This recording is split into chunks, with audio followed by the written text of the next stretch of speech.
The gravel crunched under the tires as the man's truck rolled slowly up the dirt road that curved through the trees. The late afternoon sun poured across the hills and lit up the ranch cabin ahead, his quiet place, his weekend retreat, the one spot that belonged to him and his wife and no one else. But today something felt off the moment he cut the engine. The silence around the cabin wasn't the calm kind. It was the heavy kind, like the air was holding a secret. He stepped out, boots pressing, into the dust, and walked toward the porch, his eyes catching the glint of something unnatural on the door, scratches, deep and fresh, jagged lines around the lock as if someone had forced a key that didn't belong. His jaw tightened. He bent close, running a finger over the grooves. Cold metal filings brushed against his skin. This wasn't just wear and tear. This was deliberate. Someone had tried to get in. His stomach hardened as his mind settled on the one person bold enough to try. The HOA president, the woman the neighbors only half-jokingly called Karen. She believed every cabin, every tree, every fence was under her command. She had bragged more than once about her master key that supposedly opened every home in the community. And now, staring at the torn-up lock, he knew she had tried it here. He straightened slowly, his eyes scanning the quiet street, and saw them, a small cluster of neighbors leaning against their fences, pretending to be casual, but their eyes betrayed the whispers they carried. One older man tipped his hat slightly, murmuring low enough only he could hear. She was here, earlier, thought that magic key of hers would work on your place. Another neighbor, a woman clutching her dog's leash too tight, added quickly. She said the cabin was community property, that she had the right. But when the key didn't work, she got red-faced and stormed off. Their words confirmed his suspicion, his fists clenched at his sides, but his voice stayed calm. She touched my lock. The old man nodded, his eyes shifting nervously toward the end of the road, scraped at it like she owned the place. Some of us told her it wasn't right. But you know her, she doesn't listen to anyone. The man looked back at his door, the scratches jagged against the smooth wood, his private space violated. His blood simmered but he forced it down.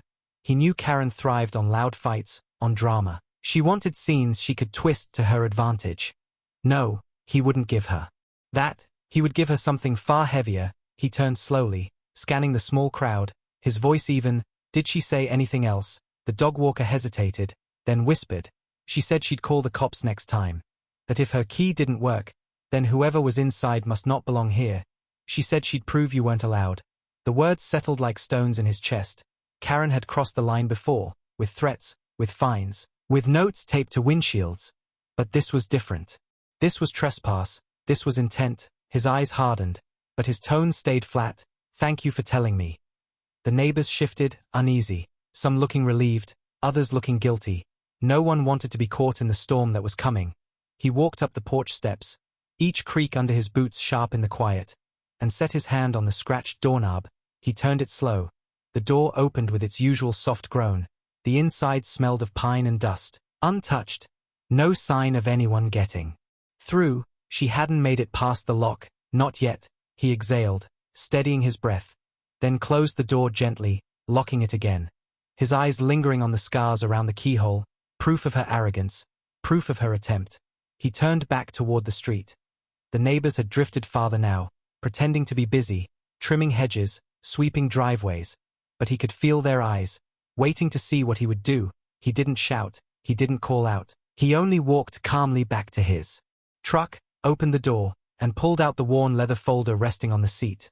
The folder he always carried, heavy with documents, deeds, proof of what was his. He tucked it under his arm, turned back to the cabin, and stood tall at the porch, his voice carrying low but firm enough for the closest ears to hear. She picked the wrong door this time. The dog walker froze, eyes wide. The old man shook his head slowly, muttering, "She won't like that, you know. She never backs down." But the man only gave the faintest smile, calm, steady. Neither do I. The sun dipped lower, shadows stretching long across the gravel. The air thick with the promise of conflict.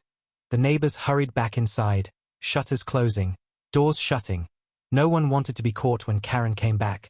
Because she would come back. She always did, louder, bolder, angrier. And when she did, she would find more than scratches on a lock. She would find a man ready, calm, and holding truth heavier than any key she carried. He sat down on the porch steps, folder on his lap, eyes steady on the road, waiting.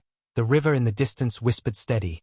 The trees swayed slow, and the cabin behind him stood firm, scarred but unbroken, just like him. And in that silence he knew. The battle had started. The next morning the man rose early, though he had barely slept, his mind replaying the scratches on the lock, the whispers of the neighbors, the certainty that Karen would not leave it alone. The sun was just burning off the mist when he stepped out onto the porch with a mug of coffee. The air was cool and sharp, and down the gravel road he saw her, walking with that quick, stiff stride of hers, clipboard tucked under one arm, a fat ring of keys jingling in her hand, her chin high, her eyes already locked on his cabin like it was prey. Behind her trailed two of the board members, both looking less sure, their faces tight. And as she came closer the neighbors began drifting out again, pretending to fetch mail, to water plants, but really waiting for the show they knew was about to unfold. The man didn't move. He sat steady on the porch step, mug in one hand, folder resting across his knees, his eyes calm as stone. Karen marched straight up to the gate at the end of his drive, stopped, and raised her voice loud enough for everyone to hear. "We have a problem, and it's going to be fixed right now." Her words cracked the morning quiet. She pulled the ring of keys high, letting them jingle. "Like a trophy, this community is under my management, and every cabin here falls under HOA authority. That includes yours." The man didn't answer, just took a slow sip of coffee, his silence making her face redden. She jabbed a finger toward the lock on his door, her voice sharp. "I tried yesterday, and your door didn't open, which means your lock is out of compliance, non-standard, unauthorized, a violation." Whispers rippled through the neighbors, some smirking, others shaking their heads. But none stepping in. Karen rattled the keys, her voice swelling. "I have the master set. The ones that work on every compliant property. And if yours doesn't open, then you've broken the rules. Plain and simple, you're hiding something, and this key will prove it." She stormed up the steps, her shoes striking wood hard, but the man didn't rise, didn't flinch. He only set his mug down and folded his hands on the folder, his voice calm and low. "Don't touch that door." She froze for half a second, her eyes narrowing, then laughed sharp and brittle. "Or what? You'll find me. You'll call the sheriff. Don't forget who runs this place. Don't forget who signs the notices. You have no power." Here, her hand shot forward, one of the silver keys sliding toward the scratched keyhole. The crowd leaned closer, their whispers rising. The man spoke again, his tone steady but sharper, carrying across the yard. "That's not your door, and that key doesn't belong here." She snarled, "We'll see about that," and jammed the key into the lock, metal scraped, the jagged teeth grinding against steel. The sound harsh, ugly. The key refused to turn. She twisted harder, her face red, sweat beading at her brow. The lock held firm, her so-called master key useless. Laughter broke out in the crowd, quick and nervous. One neighbor whispered, "Told you," another muttered, "She's gonna lose it." Karen yanked the key back, glaring at the lock, then at him, spitting words through her teeth. "You've tampered with it, changed it, illegal modifications, we'll add that to your violations." Her voice cracked louder. "You think you're clever, but this proves you don't belong here, and I will prove it." The man finally rose, slow and steady, his height shadowing her on the porch, his eyes calm, his voice low but clear. "What it proves is that your key doesn't open my home, because it never had the right to." Her face twisted, her voice shrill. "Don't talk to me about rights. I decide what's allowed here. I decide who belongs. You're a guest at best, and if you don't comply, I'll call the cops right now. I'll tell them you're trespassing in property you don't own." Gasps rippled through the neighbors, some whispering, "She wouldn't," others whispering back, "She would." The man didn't raise his voice, didn't flinch. He only rested a hand on the folder under his arm, his tone cutting like a blade. "Call them," he said simply, the words settling heavy in the air. Her eyes widened for just a flicker, but she masked it with a sneer, pulling out her phone with a dramatic flourish, her hands shaking though she tried to hide it. "Fine, I will," she shouted, dialing fast, turning toward the crowd. "You'll all see, he doesn't belong here, he's a fraud, and the police will settle this today." The man didn't move, didn't stop her. He only stepped back to the porch rail, folded his arms across the folder, and watched with steady eyes. The neighbors whispering, leaning closer, holding their breath, waiting. The phone rang once, twice, and then a voice answered, a calm, professional voice that carried through the speaker, and as the words came, the man's faint smile returned. Because he knew what Karen did not. that the voice on the other end of the line belonged to his wife. Karen's voice rose sharp and loud, echoing across the porch as the crowd leaned in closer. She held the phone high like it was a weapon. Her words rushed out fast and furious. "Yes, officer. This is the HOA president of Maple Hollow. I'm reporting an intruder in one of our cabins, a trespasser. He refuses to leave. He's violating community rules, and I demand immediate action." Her voice carried. As if rehearsed, each sentence meant for the neighbors' ears as much as the one on the line. She wanted the crowd to hear her call in the cavalry. She wanted them to see her power in motion. The man didn't move. He stood calm against the porch rail, arms folded, the worn leather folder pressed tight under his elbow. His eyes steady, his face unreadable. The neighbors shifted, some nervous, some amused, all of them waiting for what would come next. The phone crackled, and then a woman's voice answered, calm, steady, professional. "This is County Dispatch. Can you please state your name and nature of the emergency?" Karen's lips curled into a smile. She straightened, puffing her chest, her voice dripping with smugness. "Yes, my name is Karen Matthews, president of the Maple Hollow HOA, and the emergency is that I've caught an unauthorized occupant in one of our properties. He's refusing to leave, he's hostile, he may be dangerous. Send units immediately." Gasps rippled through the crowd. Neighbors muttered, one whispering, "She's lying," another whispering back, "She always lies, but never this far." The man's expression didn't change, though his faint smile flickered. His eyes never left her. The phone was on speaker, her voice loud, so was the dispatcher's, and the next words froze Karen mid-breath. "Mrs. Matthews, this is Officer Daniels, badge number 7431, please confirm. Which property exactly are you reporting?" Karen blinked, thrown off for a heartbeat, then recovered, her words fast again. "The ranch cabin on Sycamore Road, it's under HOA jurisdiction. But this man broke in, he's not authorized, he's refusing to cooperate, he's violating every rule." Her eyes darted to the crowd, drinking in their whispers, feeding on the tension. "I need him removed right now." But before she could continue, the dispatcher's voice cut sharp, cool, unmistakable. "That's interesting, Karen, because you've just reported an intruder inside the cabin legally deeded to my husband." Silence crashed down heavier than any shout. The neighbors froze, eyes wide, some covering their mouths, some staring at Karen like they had just seen lightning strike the earth. Karen's face drained of color, her jaw slack. What?" she stammered, her voice cracking. The dispatcher's voice carried steady, louder now. "This is Officer Daniels, Maple County Sheriff's Department, and you've just made a false report over a recorded line. Karen Matthews, I am also the legal co-owner of that cabin, and the wife of the man you're harassing." The crowd erupted in murmurs, disbelief and laughter mixing like fire and smoke. The dog walker gasped, clutching her pet tighter. The old man with the hat muttered low, "Lord help her now." Karen's hands shook, the phone wobbling in her grip. No, that's not possible," she sputtered. "You can't, you're not." But her voice trailed into nothing, the dispatcher's voice calm as ever, firm as stone. "It's very possible, Karen. And what's not possible is your claim. There is no trespass here. There is no emergency. The only violation is your attempt to use a key that doesn't belong and to file a false police report. Do you understand the seriousness of that?" The neighbors gasped again, laughter rising sharper now, some whispering, "She's done," others shaking their heads. She played the wrong game. Karen's face twisted, sweat beading at her brow, her voice rising to a shriek. "No, this is my authority. This is my community. You don't control me. You don't." But the dispatcher's voice cut her clean. "Karen, this call is logged.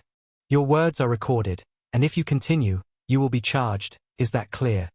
Her words hung heavy in the air, final, undeniable. Karen's mouth opened but no words came. Her hand shook so badly the phone nearly slipped. She stumbled a step back, the crowd watching every move, her mask of power cracking in front of them all.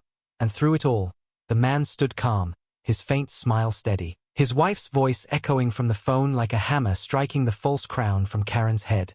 The master key in her other hand trembled, useless metal now, nothing more. Karen's face flushed red, her lips trembling as the silence from the crowd pressed heavier than the mountains behind them. Her hand clutched the phone so tight her knuckles turned white. The ring of keys jangling at her side like nervous bells. The voice on speaker crackled clear, calm, unshakable.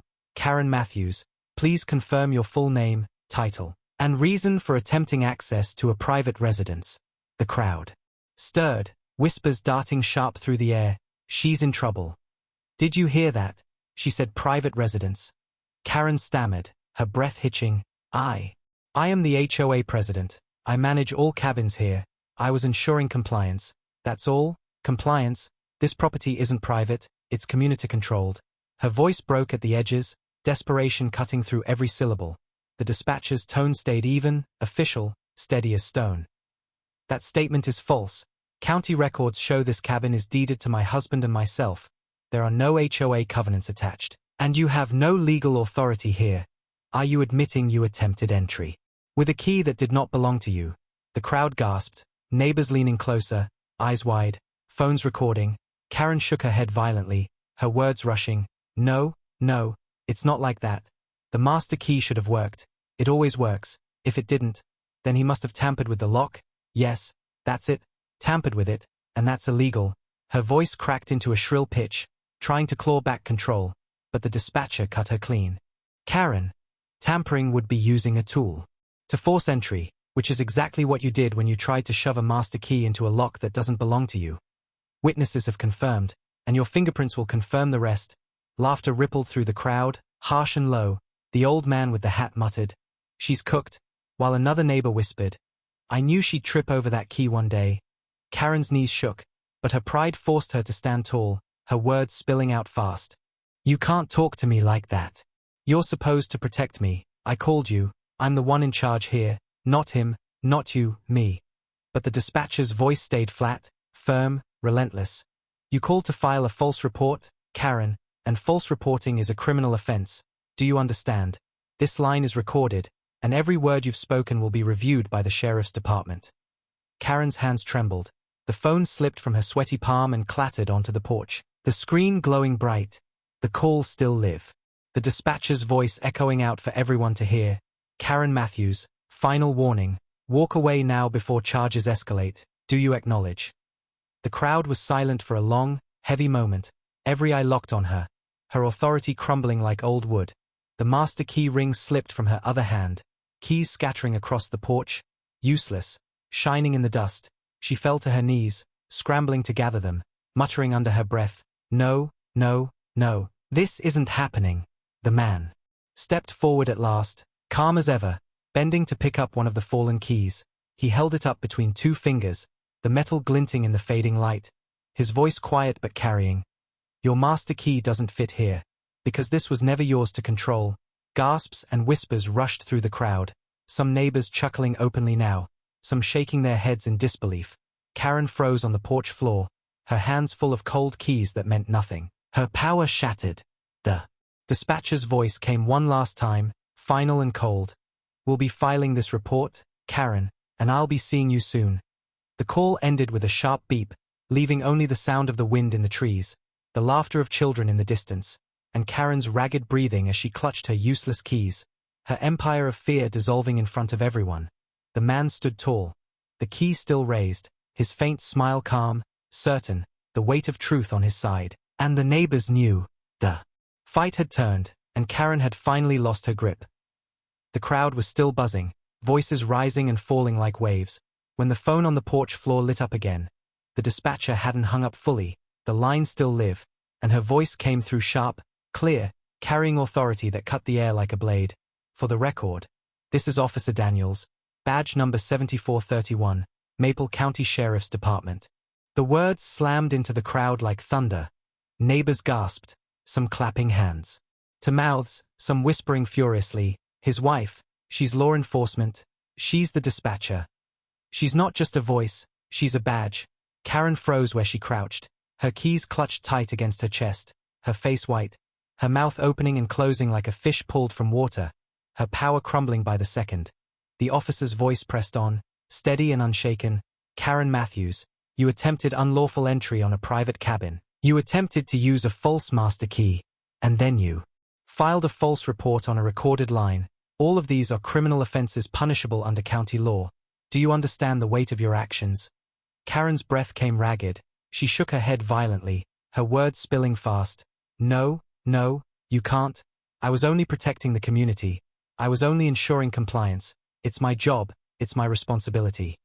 But her voice cracked thin, desperate, every word weaker than the last. The neighbors didn't buy it. They shook their heads, murmuring. One older woman whispered loudly, "Compliance isn't breaking into someone's home," a younger man muttered. "She's been stealing authority for years, now it's catching her." Karen's eyes darted wildly, searching for an ally. But even her board members had backed away, arms folded tight, avoiding her gaze. She was alone on the porch. The officer's voice came again, harder now, like iron. "Karen, this is your last chance to acknowledge your behavior and step down. If you continue to deny, we will proceed with charges, I repeat. Filing a false police report and attempted trespass are crimes, not inconveniences."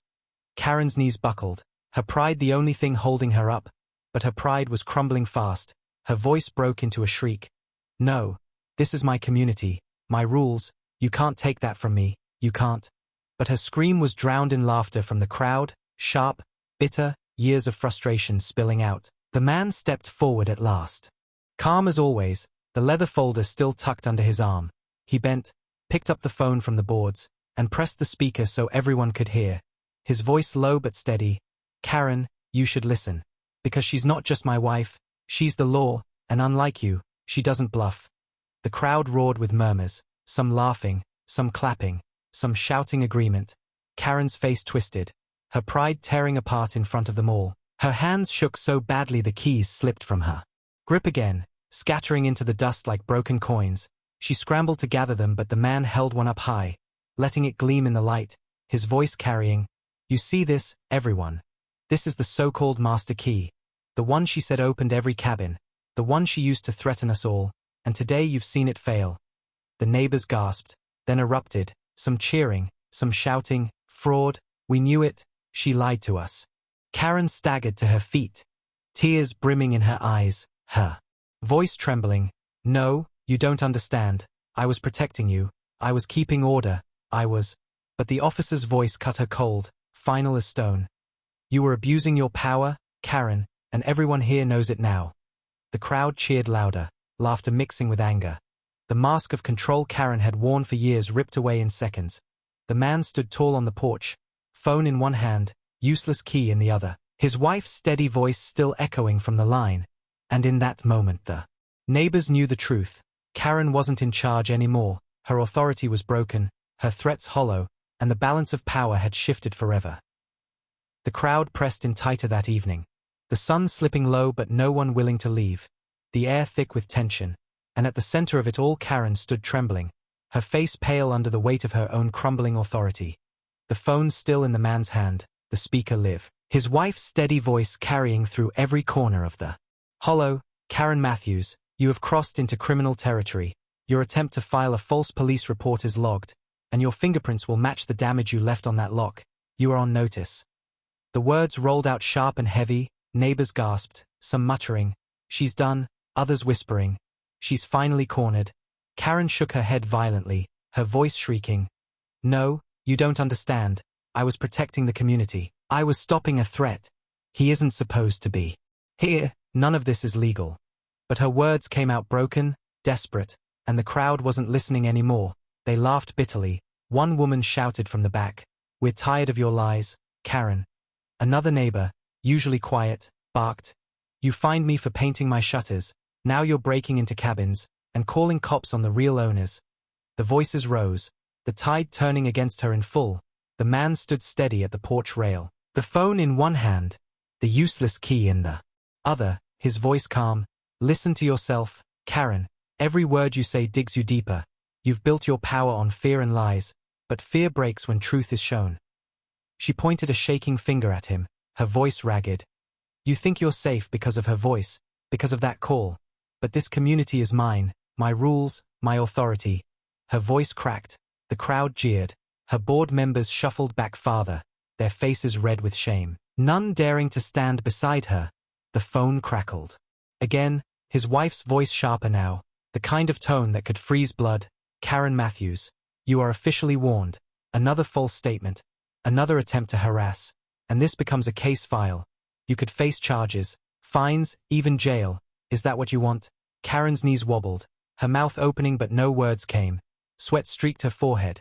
Her hands empty now as the last of her keys slipped into the dirt. The crowd laughed louder. One old man shouted, "Look at her. She can't even hold on to her precious keys." The dog walker muttered, "She thought she ran us. But she's the one breaking the law." Karen stumbled, her mask shattered, her eyes darting wildly from face to face, searching for loyalty, for support, finding none. The neighbors' voices grew louder, angry now, voices that had been silent for years. "You stole from us. You threatened us. You lied to us." Karen screamed back, high and ragged, "I kept order. Without me there's chaos.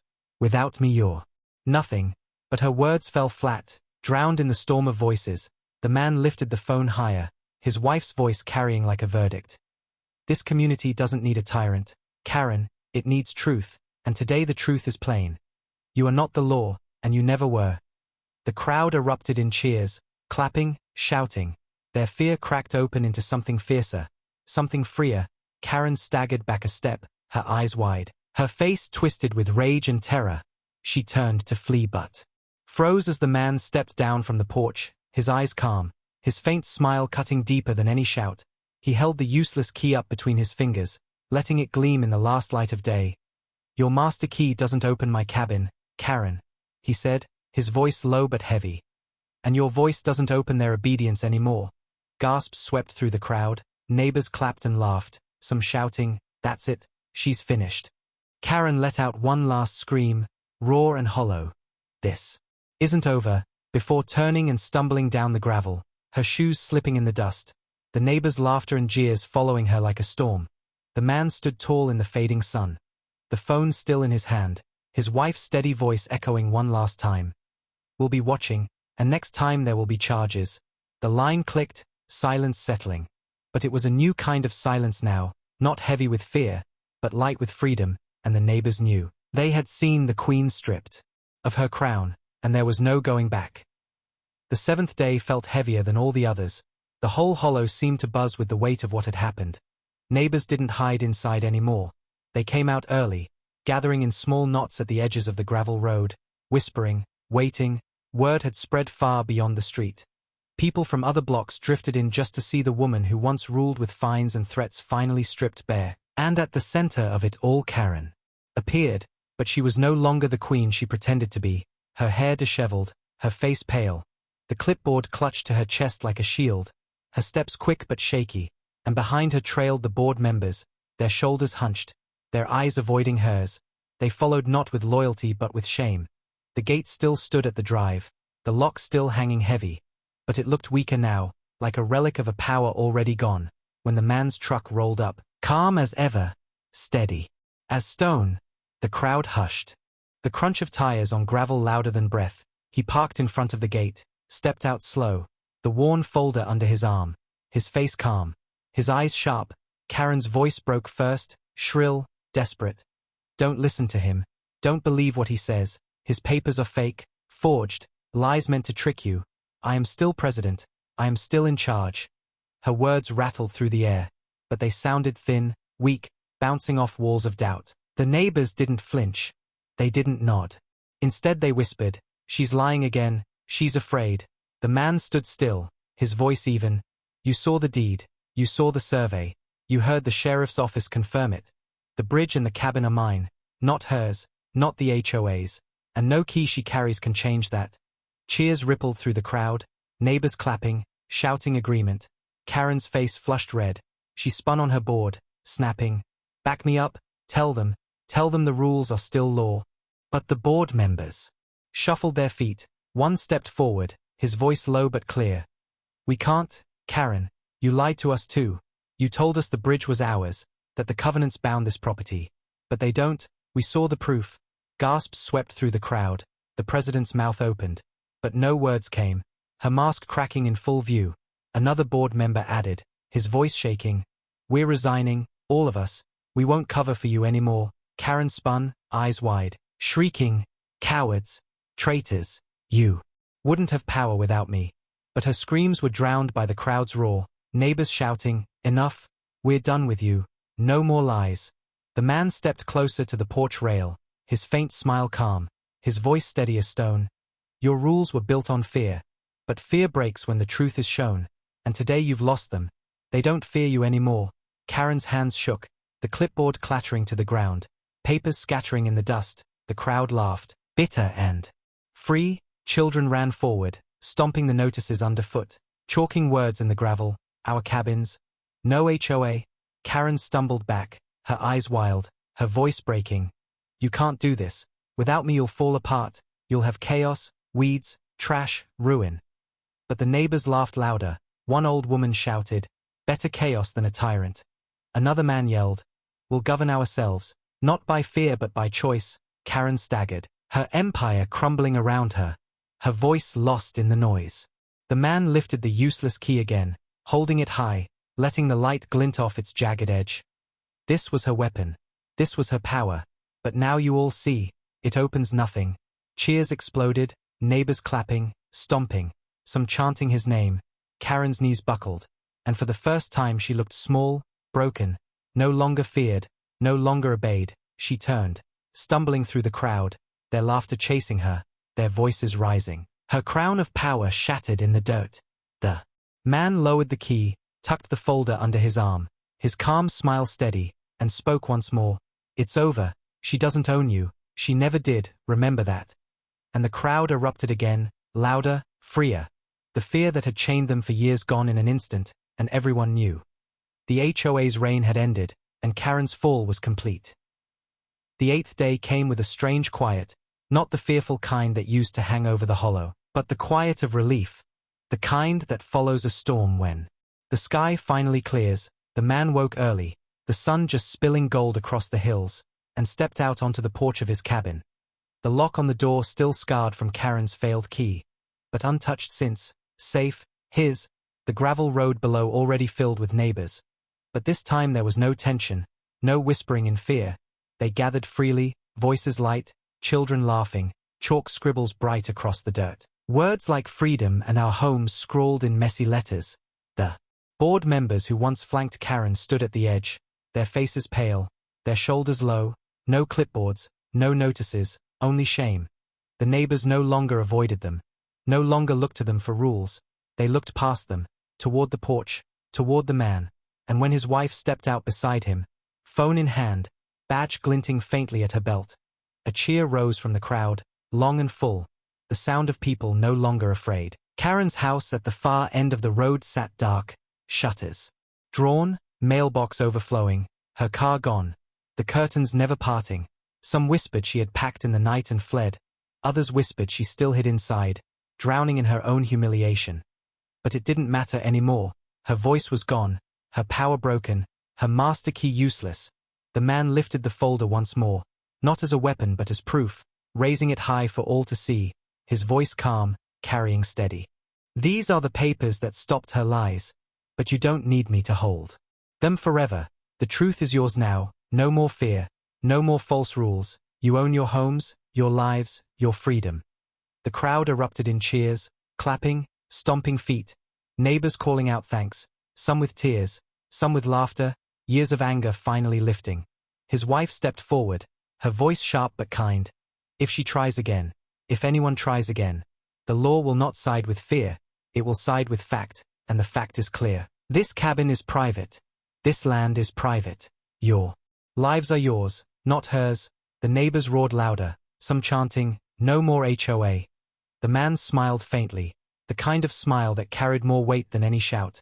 He stepped down the porch steps, holding the useless master key he had kept, and tossed it into the dirt, where children scooped it up and used it as a toy, nothing more than scrap metal now. The crowd laughed, the sound rolling through the hollow like thunder. Karen's reign ended not with fire or force, but with truth too. Heavy for her lies to carry, as the sun dipped lower, families lit grills, shared food, laughter rising into the evening air. The cabin glowed warm with lights, no longer under threat. The man stood with his wife at his side, her hand in his, the neighbors gathering close, voices united, and for the first time in years the street felt free, the chains of fear broken, the hollow alive with something new, something stronger. He looked across the bridge, the river running steady beneath, the trees swaying high, and whispered low, only for her to hear. She thought a key would control us, but truth unlocked everything. His wife smiled, her eyes bright, and now it's finished. The night settled calm, stars scattered bright above, and the man knew this fight was over, not just for him, but for everyone who had lived too long under her shadow. Karen was gone. The HOA's false crown shattered, and the cabin stood safe, the bridge open, the people free.